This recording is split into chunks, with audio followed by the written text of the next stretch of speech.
A'udzu billahi minasyaitonir rajim. Bismillahirrahmanirrahim. Inna anzalnahu fi lailatul qadr. Wa ma adraka ma lailatul qadr. Lailatul qadri khairum min alfi syahr. Tanazzalul malaikatu warruhu fiha biizni rabbihim min kulli amr.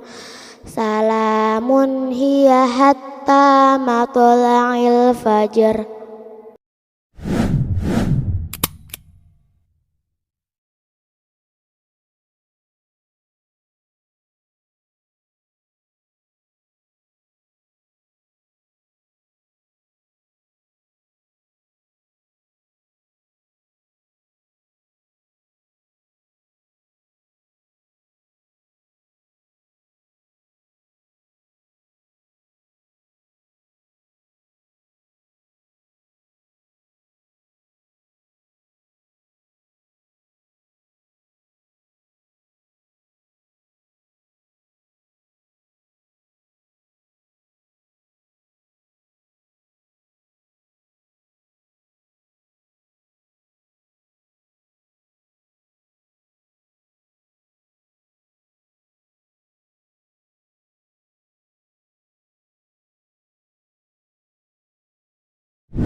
Bismillah, Assalamualaikum warahmatullahi wabarakatuh.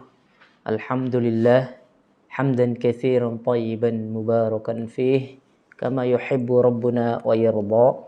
Wa asyhadu an la ilaha illallah wahdahu la syarika lah, wa asyhadu anna Muhammadan abduhu wa rasuluh. Allahumma salli ala Muhammad wa ala alihi wa ashabihi ajma'in, amma ba'd.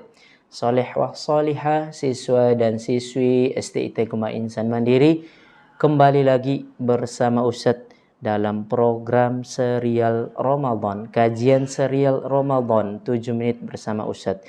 Insyaallah, soleh wa solihah, pada pertemuan kali ini kita akan sekilas membahas tentang suatu hal yang penting di hari-hari terakhir Ramadan, yaitu tentang zakat fitrah atau zakat fitri. Ya, kita pahami ya secara bahasa, ya sering kita dengar. Apa sih itu zakat? Ya, secara bahasa berarti annama, tumbuh, atau az-ziyadah, atau bertambah, atau as-salah atau perbaikan. Menjernihkan sesuatu dan sesuatu yang dikeluarkan dari pemilik untuk mensucikan dirinya. Kemudian yang kedua adalah kata fitri atau fitrah. Berasal dari kata fitrah, artinya berbuka, tidak lagi berpuasa.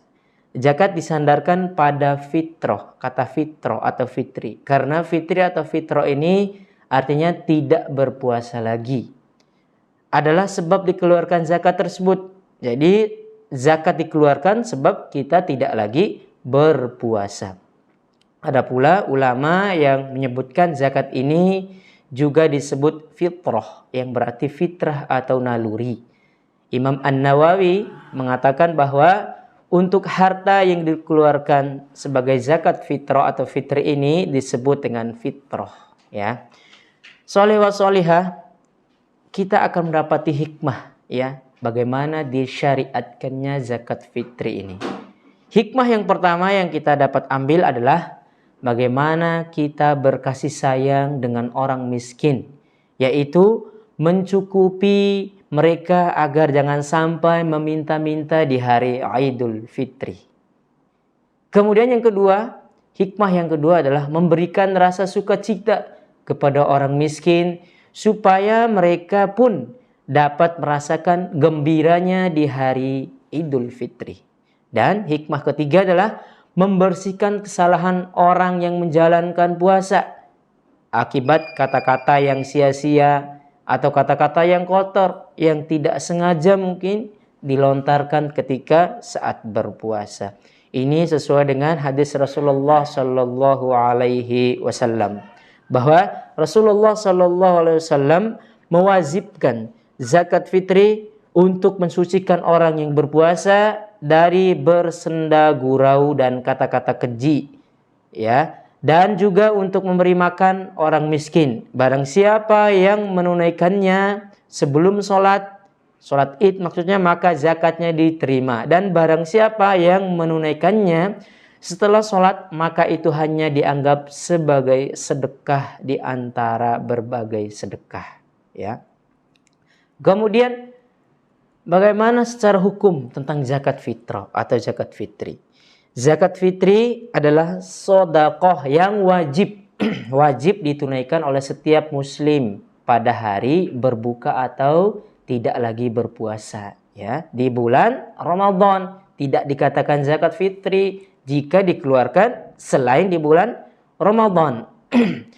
Ini semua berdasarkan hadis dari Rasulullah Sallallahu Alaihi Wasallam,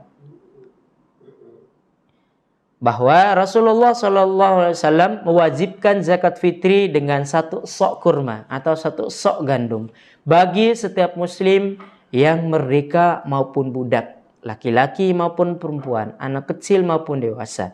Zakat tersebut diperintahkan dikeluarkan sebelum orang-orang keluar untuk melaksanakan sholat Id. Nah, perlu diperhatikan bahwa anak kecil sogir di sini dalam hadis ini tidak termasuk di dalamnya adalah janin. Berarti anak kecil itu anak yang sudah lahir, ya, bukan dalam kategori anak yang masih dalam kandungan. Kemudian siapa saja sih yang berkewajiban untuk mengeluarkan zakat? Nah, perlu kita perhatikan. Zakat fitri ini wajib ditunaikan oleh yang pertama setiap muslim, karena untuk menutupi kekurangan puasa yang diisi dengan misalnya tadi ada kata-kata yang tidak pantas selama dia berpuasa, kata-kata kotor mungkin, maka itu gunanya untuk menutupi itu supaya pahala puasanya, ya, sempurna di sisi Allah Subhanahu wa taala. Kemudian yang kedua adalah bagi yang mampu mengeluarkan zakat fitri. Berarti ada kategori orang yang tidak mampu dan dia tidak wajib untuk mengeluarkan zakat, ya, jika begini. Kemudian menurut mayoritas ulama, batasan mampu di sini adalah mempunyai kelebihan makanan bagi dirinya yang diberi nafkah pada malam dan siang hari di hari Id. Jadi apabila keadaan seorang seperti ini, berarti dia dikatakan mampu dan wajib mengeluarkan zakat fitri. Orang seperti ini yang disebutkan ghani atau berkecukupan sesuai dengan hadis Rasulullah Sallallahu Alaihi Wasallam.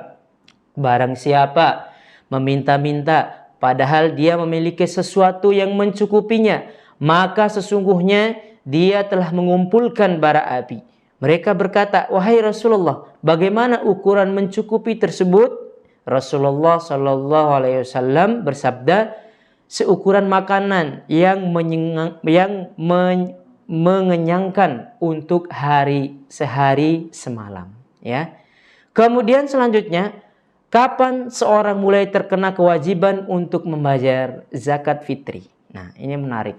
Seorang mulai terkena kewajiban membayar zakat fitri jika ia bertemu terbenamnya matahari di malam hari raya Idul Fitri. Jika dia mendapati waktu tersebut, maka wajib baginya membayar zakat fitri.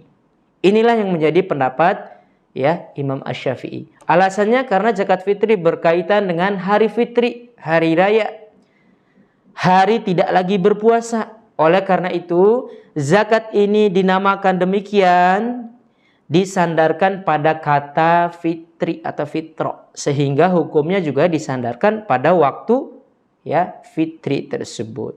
Misalnya apabila seorang meninggal dunia 1 menit sebelum terbenamnya matahari, ya, pada malam hari raya, artinya belum masuk pada hari raya, maka dia tidak punya kewajiban mengeluarkan zakat fitrah. Namun jika dia meninggal 1 menit setelah terbenamnya matahari, artinya sudah masuk pada hari raya, ya, takbiran, ya, maka wajib baginya untuk mengeluarkan zakat fitrah atau zakat fitri. Kemudian bentuk zakat fitri dalam bentuk apa saja sih? Ya, bentuk zakat fitri adalah berupa makanan pokok. Misalnya kalau orang dahulu misalnya seperti kurma, gandum. Bagaimana dengan kita? Makanan pokok kita ya, misalnya bukan roti, tapi beras misalnya. Misalnya beras ya, orang Indonesia, orang Asia itu makanan pokoknya adalah beras. Perlu diketahui bahwa Nabi SAW mewajibkan zakat fitrah dengan 1 sok kurma atau gandum. Karena ini adalah makanan pokok penduduk Madinah waktu dulu. Seandainya itu bukan makanan pokok tetapi mereka mengkonsumsi makanan pokok lainnya, tentu Nabi SAW tidak akan membebani mereka mengeluarkan zakat fitri yang bukan makanan yang biasa mereka makan. Ini sesuai dengan firman Allah Subhanahu wa taala dalam Al-Qur'an surah Al-Maidah ayat 89 yang artinya, maka kafaroh atau melanggar sumpah itu ialah memberi makan 10 orang miskin, yaitu dari makanan yang biasa kamu berikan kepada keluargamu. Kemudian bagaimana ukuran zakat fitri? Para ulama bersepakat bahwa ukuran zakat fitri adalah 1 sok. Ya, apa itu 1 sok dari semua bentuk zakat fitri? Ya, 1 sok dalam bahasa ini adalah ukuran takaran yang ada di masa Nabi Sallallahu Alaihi Wasallam. Ya, 1 sok dari semua jenis makanan itu adalah seukuran 4 cakupan penuh telapak tangan yang sedang. Ya, sekali lagi 1 sok ya, yang dimaksud di sini adalah seukuran 4 cakupan penuh telapak tangan yang sedang. Ukuran 1 sok jika kita perkirakan dengan ukuran timbangan sekarang adalah sekitar 3 kg ya, sekitar 3 kg. Ada juga ulama lain yang mengatakan bahwa 1 sok itu kira-kira 2,157 kg ya, 2,157 kg. Artinya jika zakat fitrah dikeluarkan 2,5 kg saja itu maka sudah dianggap sah ya, sudah dianggap sah. Selanjutnya, bolehkah mengeluarkan zakat fitrah dalam bentuk uang? Nah, ini nih. Ya. Maka ulama Malikiyah, ulama Syafi'iyah, Hanabilah berpendapat bahwa sejatinya yang utama itu adalah mengeluarkan zakat fitrah dengan apa tadi? Makanan pokok. Ya, sebaiknya adalah dengan makanan pokok. Ini disandarkan pada hadis Nabi Shallallahu Alaihi Wasallam. Ya, perkataan sahabat.